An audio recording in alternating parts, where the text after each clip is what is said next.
안녕하세요. 최근 기가 막힌 경험을 한 남자입니다. 평소 저희 아버지께서 이곳에 올라오는 사연들을 종종 들으시면서 울고 웃고 하시더라고요. 뭐가 그렇게 재밌길래 매일같이 듣는 건가 궁금해서 저도 몇 번 들어봤었는데 웃긴 사연들부터 시작해서 감동적인 사연들, 화나는 사연들까지 다양한 이야기들이 있더라고요. 저처럼 젊은 사람을 비롯해서 저희 아버지 세대까지 사연을 보내시는 나이대도 다양하고요. 저도 여기에 올라오는 사연처럼 어디에 내놓기 부끄러운 이야기가 하나 있어요. 입 밖으로 내놓기 정말 쪽팔린 일이라 이렇게 익명 뒤에 숨어서 글을 끄적이고 있네요. 저는 어렸을 때부터 조용할 날이 없을 만큼 롤러코스터 같은 삶을 살았어요. 제가 기억도 없을 아주 어릴 때부터 부모 없이 보육원에서 자랐었어요. 하지만 15년 전 제가 중학교일 때 학생이 아닌 선생님한테 괴롭힘을 당하면서 점점 자신감도 잃어가고 학교가 가기 싫어졌었어요. 저를 3년 동안 지독히도 괴롭혔던 선생님은 바로 학생주임 선생님이셨어요. 제가 등교를 함과 동시에 학생주임 선생님의 괴롭힘이 시작됐어요. 이승철, 이리 와봐라. 용모가 왜 이리 불량하냐 너는? 저 넥타이도 잘 매고 명찰도 잘 차고 다니는데요. 머리도 잘났고요. 야, 너는 옷이 아니라 얼굴이 불량이야. 꺼무죽죽 해가지고 씻고 다니긴 하냐? 보육원에 물 안 나와? 나 이래서 부모 없는 게 티가 나는 거야. 좀 씻고 다녀라 자식아. 보육원에 물 나오는데요. 어제 저녁에도 씻었고 오늘 아침에도 씻었어요. 이게 선생님이 말하면 알겠습니다 하면 될 것이지. 뭐 그리 말이 많아? 너 보고 있으면 속이 답답하다. 아유, 야, 그냥 교실로 들어가라. 학생 주임 선생님은 이런 식으로 밑도 끝도 없이 보육원에서 지낸다고 무시를 하셨어요. 그리고 학교에서 물건을 잃어버리는 일이 생기면 저부터 의심하기 바쁘셨어요. 저희 반에 한 명이 학급비를 잃어버렸다고 울고 불고 난리도 아니었어요. 지나가던 학생주임 선생님께서 애우는 소리를 듣고 저희 반으로 들어오더라고요. 자, 동작 그만. 다 자리에 앉아 빨리. 학급비를 잃어버렸다고? 도둑 맞은 거야? 어디에 놔뒀었는데? 가방이나 서랍장 잘 찾아본 거 맞아? 제가 분명히 집에서 나올 때 학급비를 가방 안에 놓고 왔는데 지금 찾아보니까 없어요. 야, 누구야? 누가 친구 학급비 훔쳤어? 이승철, 너 아냐? 선생님, 저 아니에요. 왜 저부터 의심하고 그러세요? 저는 제 자리 근처에도 안 갔어요. 화장실 갈 때 말고 일어난 적도 없는데 제가 어떻게 돈을 훔쳐요? 여기서 너 말고 이런 짓 할 애들이 어딨어? 부모님들한테 다 용돈 받을 텐데 여기서 돈 없는 애 너밖에 없잖아. 매점 가고 싶어서 훔친 거 아니야? 하여튼 부모 없는 애들은 이래서 안 돼. 저 아니라니까요? 저 진짜 아니에요. 제 가방 뒤져보세요. 저 진짜 아니니까요. 학생주임 선생님은 가방 뒤져보라는 제 말에 제자리로 와서 가방을 뒤집어 올리더니 제 책상 위로 가방을 털더라고요. 제 가방에 있던 짐들이 모두 책상으로 떨어진 그때 다른 반 애가 문을 열고 들어오더니 흰 봉투를 학급비 잃어버린 애한테 건네는 거예요. 야, 너가 방금 빌려준 책에 이거 있더라. 학급비라고 적혀있던데 너가 찾고 있을까봐 발견하자마자 왔어. 중요한 건데 잘 좀 챙겨라. 이게 왜 거기 있지? 아, 맞다. 내가 그냥 가방에 넣으면 구겨질까봐 교과서 안에 넣었었는데 깜빡했네. 진짜 고마워. 안 그래도 찾고 있었거든. 다른 반 친구와 학급비 잃어버린 친구의 대화에 다른 아이들이 일제히 저를 불쌍하다는 듯이 쳐다봤고 학생주임 선생님은 제게 미안하다는 말도 없이 찾아서 다행이라면서 반을 나가더라고요.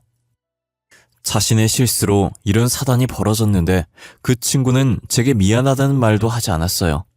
그게 당연한 일이었고 이미 너무 익숙해서 묵묵히 가방에 제 물건들을 다시 담았어요. 저는 선생님의 무시로 인해 학교 친구들에게까지도 무시를 당하고 있었거든요.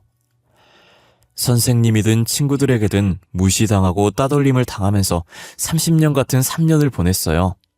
중학교 졸업하면서 다시는 학생주임 선생님을 보지 않아도 된다는 생각에 너무 좋았어요. 고등학교도 일부러 중학교랑 최대한 멀리 떨어진 곳에 갔어요. 저를 아는 사람이 아무도 없는 고등학교에서 새 출발을 했어요. 친구도 새로 사귀면서 즐거운 학창 시절을 보내고 있을 때였어요. 여느 때처럼 학교에 가서 수업을 듣고 하교를 했는데 보육원 앞에 고급차가 하나 세워져 있더라고요. 또 한 명의 친구가 입양을 가나 혼잣말을 하면서 보육원에 있는 조그만 운동장 같은 마당을 가로질러 가고 있었는데 누군가 제 쪽으로 달려오더니 저를 껴안는 거예요. 승철아, 잘 지냈어?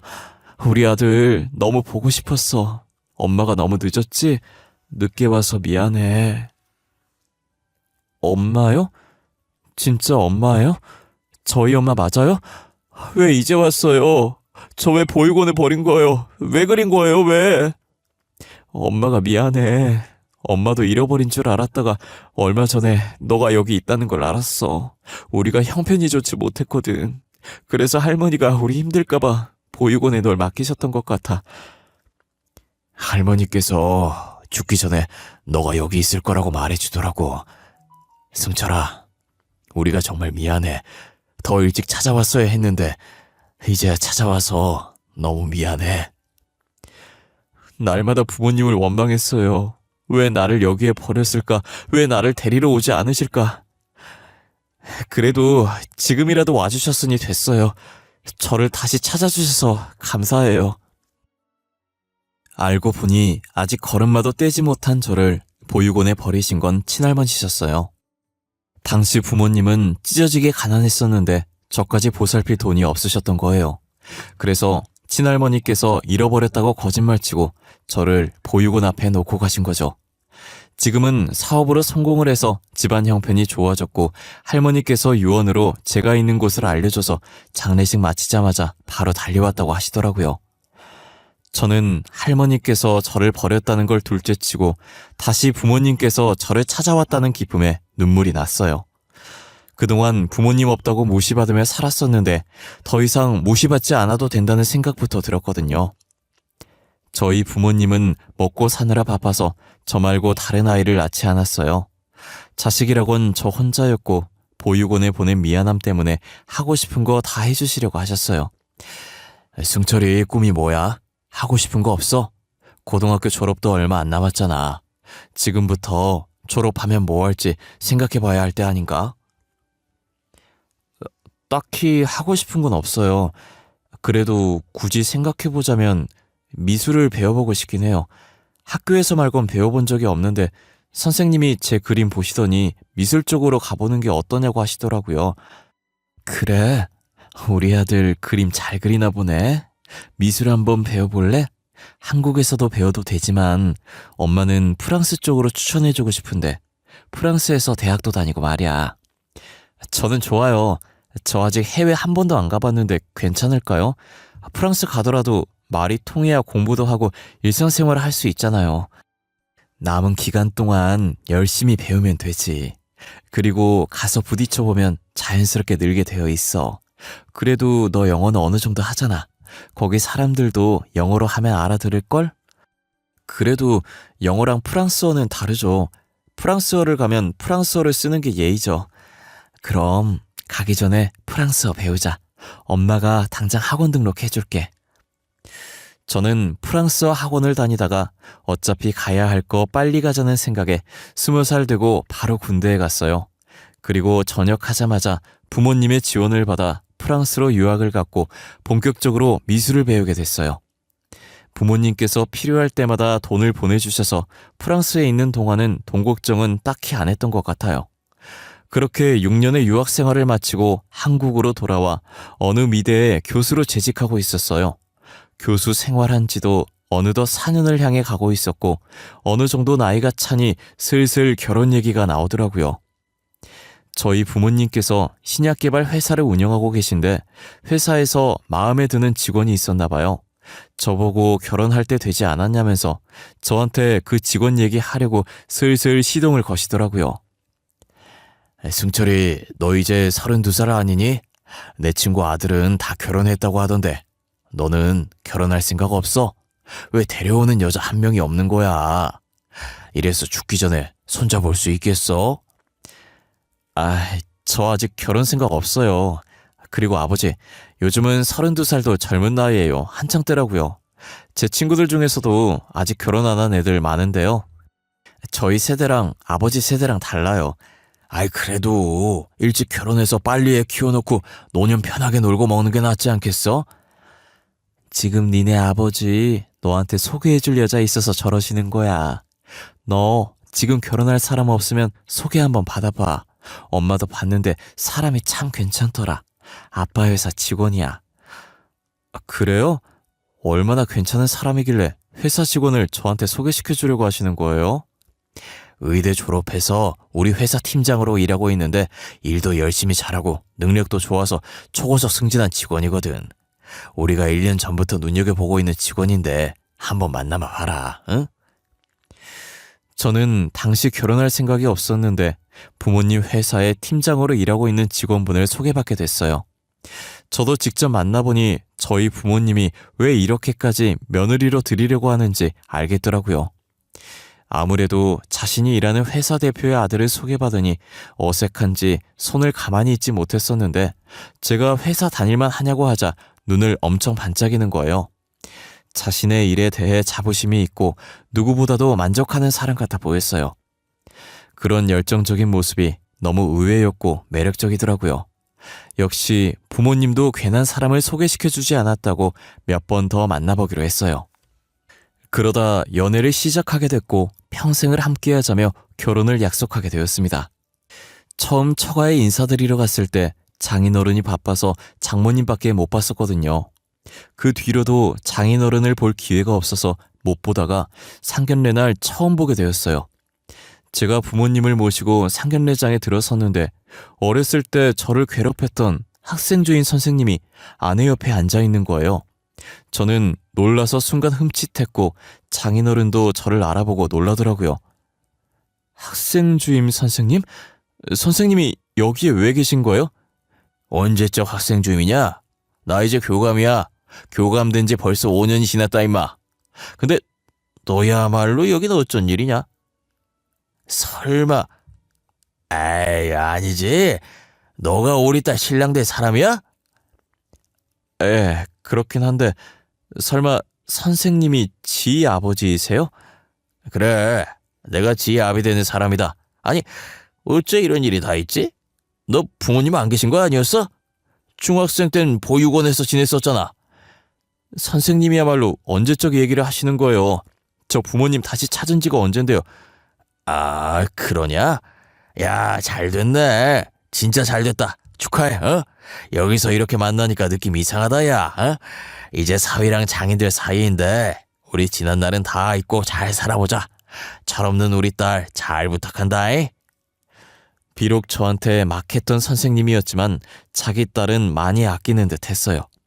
솔직히 저를 괴롭혔던 선생님이 제 장인어른이 된다는 게 마음에 안 들긴 했지만 좋은 날 망칠 수 없으니 그냥 넘겼어요. 제가 여자친구랑 결혼하는 거지 장인어른이랑 결혼할 게 아니잖아요. 옛날 일 계속 잡고 있는 것도 속 좁은 사람처럼 보일 것 같아서 아무렇지 않게 대했던 것 같아요. 다행히 상견례는 화기애애한 분위기로 끝이 났고 결혼 준비도 속전속결로 진행됐어요. 제가 분가를 해서 살기도 했고 장인어른 학교가 지방에 있어서 주말에만 서울로 올라오셔서 마주칠 일이 잘 없다는 게 그나마 다행이었어요. 저는 이대로 가족 행사 때 말곤 장인어른을 볼 일이 없을 줄 알았어요. 하지만 결혼을 하고 몇 달 뒤 장인어른이 교수실에 찾아와서 제게 여자를 소개시켜주는 거예요. 그것도 아내에게 절대 말하지 말라고 하면서 말이에요. 아, 이서방, 바쁜가? 내가 자네한테 소개시켜줄 사람이 있는데 말이야. 다름이 아니라 애가 우리 친척 조카인데 미술이 배우고 싶다더라고. 믿을 사람이 자네밖에 없어서 이렇게 찾아오게 됐어. 미술이요? 나이가 어떻게 되는데요? 학원에 보내도 되지 않아요? 애 가정 형편이 좋지 못해서 학원에 보내질 못해. 그래서 염치 없지만 자네한테 부탁하러 왔어. 너가 능력도 있고 하니까 미술 좀 가르쳐줬으면 하는데 이제 곧 대학생이고 이서방 학교 다닐 예정이더라고. 아, 저희 학교 학생 되는 거예요? 원래 교수가 학생을 따로 불러서 가르쳐주는 건 안 되는데 괜한 오해 살 수도 있고요. 입학하고 제가 담당 교수가 되면 그땐 도움을 드릴 수도 있긴 해요. 그런 방법밖에 없는 거야? 가족이라도 안 되는 거야? 예, 죄송해요. 저도 위험을 감수하면서까지 가르쳐 주는 건 아닌 것 같아요. 일단 입학하고 제가 담당 교수로 배정되면 그때 조언도 해주고 많이 챙겨주도록 할게요. 그래? 고마워. 그리고 내가 조카 데리고 자네한테 왔다는 건 우리 딸한테 비밀이다. 바쁜 사람 붙잡아둬서 미안하고 추석 때 얼굴 보자. 나는 간다.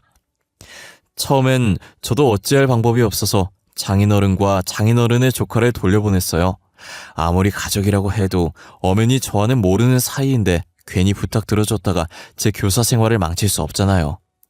그래도 다행이라고 해야 할지 입학하고 나서 보니 제가 조카의 담당 교수가 되었더라고요. 그래서 제가 가르쳐줄 수 있는 선에서 아낌없이 가르쳐줬어요. 어쩌다 보니 교수와 학생이 아닌 친척 사이로 사석에서 밥도 먹고 커피도 마시게 됐어요. 아무래도 공통 관심사가 미술이다 보니 저희의 대화는 보통 미술 얘기가 주였고 제가 직업병인 건지 계속 조카의 그림에 피드백을 해주고 있더라고요. 저는 다른 화가들의 전시회를 다니다 보면 대충 감이 온다고 전시회 가는 것을 추천해줬어요. 그 말을 하고 며칠 뒤 조카가 교수실에 들어와서 티켓 2장을 제게 내밀더라고요. 무슨 티켓인가 싶어서 받아들고 확인해보니 전시회 티켓인 거예요. 전시회 티켓? 이걸 왜 나한테 줘? 내가 전시회 다니면 좋다고 해서 예매한 거야? 잘했어. 친구들이랑 전시회 보다 보면 앞으로 어떻게 해야 할지 감이 올 거야. 아니요, 저 교수님이랑 보려고요. 교수님도 모든 화가의 그림을 다 보진 않았을 거 아니에요. 저분 그림 보신 적 있으세요? 없으시죠? 그러니까 저랑 같이 보러 가요. 이분 그림 본 적 없긴 하지. 그래 뭐 나도 요즘 새로운 그림법 연구하려는데 잘 됐네. 요즘 트렌드는 어떤지도 좀 확인할 겸 같이 가자. 전시회 몇 년 만에 보는 건지 모르겠네. 저는 조카가 준 티켓을 받아들고 같이 전시회장으로 향했어요. 5년 만에 전시회에 가봤는데 확실히 트렌드가 많이 바뀌어 있더라고요. 저는 정말 전시회 가서 딴 생각 안 하고 어떤 기법으로 그림을 그려볼까 하는 생각만 했던 것 같아요. 그날도 조카랑 그림 얘기만 엄청나게 한 것 같아요. 그렇게 전시회를 다 보고 집으로 돌아오니 아내가 씩씩거리면서 제 쪽으로 오더라고요. 그러더니 손에 들고 있는 사진을 제 얼굴에 던지는 거예요. 이 기집애 누구야? 당신 옆에 붙어있는 불려시 같은 애 누구냐고! 아니, 당신이 이 사진을 왜 들고 있어? 표정은 또 왜 그래? 그런 거 아니야. 당신이 생각하는 그런 거 아니야, 진짜. 당신, 나 못 믿어? 떡하니 이렇게 여자랑 다정하게 사진이 찍혔는데 내가 당신을 어떻게 믿어? 괜히 찔려서 이러는 거 보니까 진짜 이 기집애랑 뭐가 있긴 한가 보네. 결혼한 지 얼마나 됐다고 벌써 바람질이야? 당신 이런 사람이었어? 그래? 진짜 아니야. 당신이 오해하고 있는 거야. 절대 바람 같은 거 안 폈어. 나 진짜 맹세할 수 있어. 도대체 어디서 이런 사진을 받은 거야? 내 대학 동기가 전시회 갔다가 네 얼굴 보고 내 남편인 것 같다면서 찍어 보내줬다. 왜? 바른 대로 말해. 안 그럼 이 기집애 상간녀 소송 걸어버릴 거니까. 그리고 당신이랑도 이혼할 거야. 장인어른이 말하지 말라고 했는데. 사실 그 여자 장인어른 먼 친척 조카야. 저번에 장인어른이 나한테 와서 조카가 미술 배우고 싶어 하는데 믿을 사람이 나밖에 없다고 부탁하더라. 무슨 소리야? 말이 되는 소리를 해. 겨우 지어낸 게 우리 아빠 먼 친척 조카냐? 어떻게 장인어른을 파냐? 나 저 얼굴 오늘 처음 봐. 우리 가족 중에 저런 얼굴 없다고. 당신이야말로 무슨 소리 하는 거야? 장인어른이 나한테 친척 조카라고 했어. 제가 억울하다는 표정으로 목에 핏대까지 세우며 말을 하자 아내도 이 정도면 진짜 억울할 것 같다면서 겨우겨우 제 말을 믿어주는 눈치더라고요. 하지만 아내는 이런 얼굴 단 한 번도 본 적 없다고 진짜 장인어른이 조카라고 했냐고 묻는 거예요. 진짜 우리 아빠가 이 여자 보고 먼 친척 조카라고 그랬어? 아니 얼마나 먼 친척이길래 내가 몰라? 아니 근데 나도 왜 너 몰래 조카를 맡겼는지 의문이긴 해. 근데 장인어른이 조카라고 하는데 내가 뭘 알겠어. 그렇구나 싶었지. 아빠가 진짜 미술만 가르쳐달라고 그랬어? 근데 다정하게 둘이서 전시회는 왜 간 거야? 진짜 미술만 가르쳐 달라고 했어. 나쁜 뜻 전혀 없으셨고. 미술 배우고 싶은 애라길래 도와주고 싶어서 도와준 게 다야. 다른 사람 그림을 봐야 그림을 어떻게 그릴지 감이 잡히니까 전시회 같이 간 거고. 아내는 팔짱을 끼며 제 말에 듣다가 골똘히 생각을 하는 것 같더니 이내 휴대전화를 들더라고요. 그리고 누군가에게 사진을 보내더니 전화를 거는 거예요. 엄마, 내가 방금 보내준 사진 봐봐. 그거 맞아. 엄마는 그 여자 본 적 있어?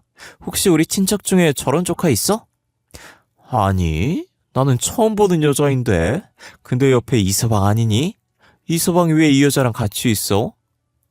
설마 이서방 바람피니? 아니, 그런 거 아니야. 그럼 엄마도 모른다는 거지? 확실히 수상하단 말이야. 아빠가 이서방한테 이 여자를 친척이라고 소개했다던데 엄마가 좀 알아봐 줄 수 있어? 알겠어. 내가 이 여자 누군지 알아보고 나중에 다시 연락 줄게. 아내에 이어 장모님도 그 조카가 누군지 모르겠다고 하시더라고요. 저와 아내는 사진을 보면서 그럼 이 여자는 도대체 누구냐면서 답답해했어요. 그러다 며칠 뒤 그 조카의 정체를 알아내신 건지 장모님께 전화가 왔더라고요. 저희는 같이 들으려고 스피커폰을 바꿔서 듣고 있었어요. 엄마, 알아낸 거라도 있어? 그 여자 도대체 누구야? 아이, 내가 너무 어처구니가 없어가지고 혹시나 몰라서 네 아빠 집에 왔을 때 몰래 지갑 뒤졌거든? 근데 지갑 안에 접어놓은 사진이 있는 거야. 그래서 펼쳐보니 그 여자랑 찍은 가족 사진이더라. 뭐? 가족 사진? 그게 무슨 소리야? 그럼 그 여자랑 아빠가 불륜이라는 거야? 아니, 그 기집애가 네 배다른 동생인가 봐. 내 나이 정도 되어 보이는 여자도 하나 있더라. 그 여자랑 바람났나 보지. 도대체 몇 년이나 우리를 속인 거야? 알고 보니 장인어른은 학교가 지방에 있어서 장모님과 결혼하고 쭉 주말 부부로 지내게 되었는데 서울에 살고 있는 장모님 몰래 지방에서 상간녀와 살면서 두 집 살림을 하고 있었어요. 한마디로 평일엔 상간녀와 있고 주말엔 장모님과 있었던 거예요. 장모님에게도 아내에게도 늘 한결같던 사람이라 아무 의심을 하지 않았던 겁니다. 이때까지 내가 그딴 놈이라 살았다는 게 너무 치욕스러워. 내 인생이 너무 쪽팔려. 나 더 이상 네 아빠랑 같이 못 살아. 이혼할 거야. 이미 이혼할 거라고. 네 아빠한테 말해놨어. 잘했어. 이혼해. 나도 아빠가 그런 사람인 줄 몰랐네. 정 떨어져 진짜. 그동안 우리한테 다정하게 대했던 거 다 연기였던 거야? 진짜 소름 끼쳐. 너 앞으로 다른 사람이 아버지 뭐 하시냐고 물으면 죽었다고 그래. 알겠지? 장모님은 황혼이혼을 선언하셨고 얼마 지나지 않아서 정말 황혼이혼을 하셨어요. 그 뒤로 장인어른은 저희에게 연락을 하지 않으셨고 저희도 장인어른 근황을 궁금해하지 않았어요. 저는 길고 길었던 장인어른과의 인연이 이대로 끝이 나는 줄 알았어요. 하지만 며칠 뒤에 아침 일찍 장인어른한테 연락이 온 거예요. 이서방, 내가 부탁이 있어서 전화했네. 지 몰래 우리 소연이 미술 계속 가르쳐주면 안 되겠나? 우리가 학생과 제자, 장인어른과 사이로 나눈 정이 얼마니? 응? 죄송해요. 저는 학생과 제자로서도 장인어른과 사위로서도 정이 전혀 없네요. 장인어른과 보낸 시간들 중에 좋았던 기억이 하나도 없어서 말이에요. 내가 부탁할 사람이 자네밖에 없어서 그래. 제발 우리 딸 미술 좀 가르쳐줘. 그 부탁 들어드리기 힘들 것 같아요. 아내 몰리면 더더욱이요. 저 다시는 아내한테 오해 살 일 하고 싶지 않아요. 이만 끊겠습니다. 장인어른이 저한테 왜 전화했나 했더니 자기 딸 교육을 계속 해달라고 전화를 한 거더라고요. 어쩜 사람이 염치가 저렇게 없는지 얼굴에 철판을 몇 개를 깔아야 저런 용기가 생길까요?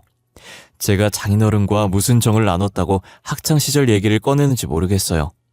역시 밟은 사람은 기억 못하고 밟힌 사람만 기억한다더니 그 말이 정확했어요. 자기가 제게 했던 짓을 기억하면 절대 저렇게 말 못할 거예요. 저는 너무 괘씸해서 장인어른한테 전화 왔었다고 아내에게 다 말해버렸어요. 아내는 제 말을 듣고 곧바로 전화를 걸었고 그 자리에서 장모님께 다 말했어요. 장모님은 당장 지방에 내려가서 장인어른 머리털 뽑아버릴 거라고 화내시더라고요. 진짜 빈말이 아니셨는지 지금 장인어른께 가고 있다고 연락이 온 거예요. 혹시나 장모님이 심하게 해서 되려 안 좋은 일에 휘말리실까봐 저희도 어머니를 따라 나섰어요. 3시간 거리를 달려서 장인어른이 근무하시는 학교에 도착했고 장모님은 벌써 안으로 들어가고 계시길래 아내와 저도 불이 나게 뛰어들어갔어요. 화난 장모님은 망설임도 없이 교무실로 들어섰고 장인어른 나오라고 고래고래 소리를 질렀어요. 장모님 목소리에 장인어른이 헐레벌떡 뛰어오더라고요. 장인어른이 장모님 앞에 오자마자 장모님은 있는 힘껏 장인어른의 뺨을 때렸어요. 그래. 네가 아직 정신을 못 차렸지? 2집 살림에서 우리 가정 파탄낸 것도 모자라서 우리 사위한테 밖에서 나온 자식을 부탁해? 네가 제정신이야? 여보, 밖에서 얘기해. 어? 학교에서 지금 이게 무슨 짓이야? 사람들 다 쳐다보잖아. 다 쳐다보라지. 그래도 네가 한 짓이 쪽팔린 짓이라는 거 알긴 아나 봐. 내가 그냥 곱게 나가줄 줄 알았어? 천만에. 넌 좀 당해봐야 돼. 장모님은 그러고 교무실을 나가더니 어디론가 가시는 거예요. 저와 아내는 놓칠세라 다른 선생님들께 죄송하다고 하고 장모님을 뒤쫓아갔어요. 장모님이 도착한 곳은 다름 아닌 교장실이더라고요. 교장실 앞에서 심호흡 한 번 하시더니 그대로 문을 열고 들어가시는 거예요. 당연히 갑자기 들어온 장모님을 보고 교장 선생님께서 놀라셨고 장모님은 아랑곳하지 않고 교장 선생님 앞에 사진 2장을 펼쳐놓으셨어요. 그리고 주머니에서 종이 하나를 더 꺼내더니 같이 펼쳐놓는 거예요. 무례하게 말도 없이 들어와서 사진 2장이랑 가족관계 증명서 내미는 건 무슨 경우입니까? 잠시만, 이거 저희 교감 선생님 아닌가요? 이것도 교감 선생님. 이게 뭔가요? 안녕하세요, 교장 선생님. 제가 이 학교 교감 선생님 안사람 되는 사람입니다. 인사가 너무 늦었네요. 그리고 무례했다면 죄송합니다. 제가 급히 드릴 말씀이 있어서요. 교감 선생님 안사람이라니요? 제가 알고 있는 사람과 전혀 다른 사람인데요? 그렇겠죠. 그동안 교장 선생님께서 소개했던 여자는 그 사람 내연녀였어요. 제가 본 척고요. 무슨 상황인지 대충 아시겠죠? 거기 가족 사진이랑 가족관계 증명서 보시면 아시겠네요. 예, 무슨 상황인지 아주 잘 알겠네요. 그러니까 교감 선생님이 2집 살림을 했다 이 말이죠? 예, 바로 그겁니다. 과연 2집 살림을 하는 사람 밑에서 자라나는 새싹들이 뭘 보고 배울 게 있을까요? 이 사실이 알려지면 과연 학부모들이 가만히 있을까요? 학교 이미지는 어떻게 될까요? 그쵸. 공무원이 청렴해야 하는데 이렇게 2집 살림을... 무슨 뜻으로 말씀하시는 건지 아주 잘 알았습니다. 오늘부로 교감 선생님을 해고하도록 하죠. 장인어른을 해고하겠다는 교장 선생님 말에 장모님은 흡족하다는 듯 웃으면서 교장실을 나오셨어요.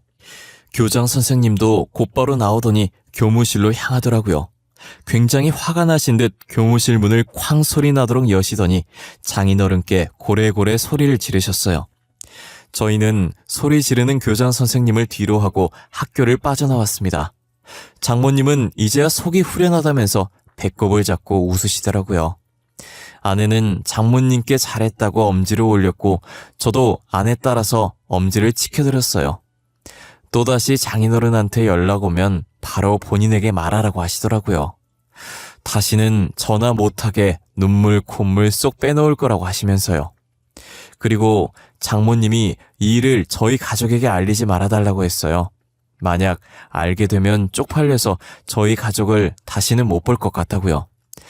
저는 비밀로 하겠다고 했고 혹시나 장인어른 얘기 나오면 잘 모르겠다고 하기로 했어요.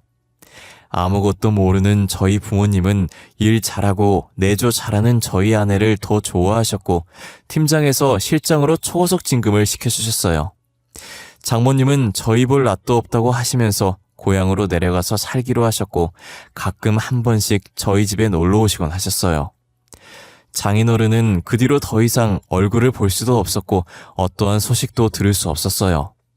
아무 소식도 안 듣는 게 저희 가족 입장에선 더 좋았어요. 저희는 장인어른이 없었던 사람인 것처럼 흔적을 지우고 살고 있어요. 세상엔 영원한 비밀이 없다는 말처럼 어떤 비밀이든 언젠가 수면 위로 올라오게 되는 것 같아요. 저는 살아 숨쉬는 한 이런 비밀은 절대로 만들지 않으려고요. 제 이야기는 여기까지입니다. 지금까지 저의 긴 이야기를 들어주셔서 감사하고 늘 건강하고 가족들과 행복한 시간 보내시길 바래요.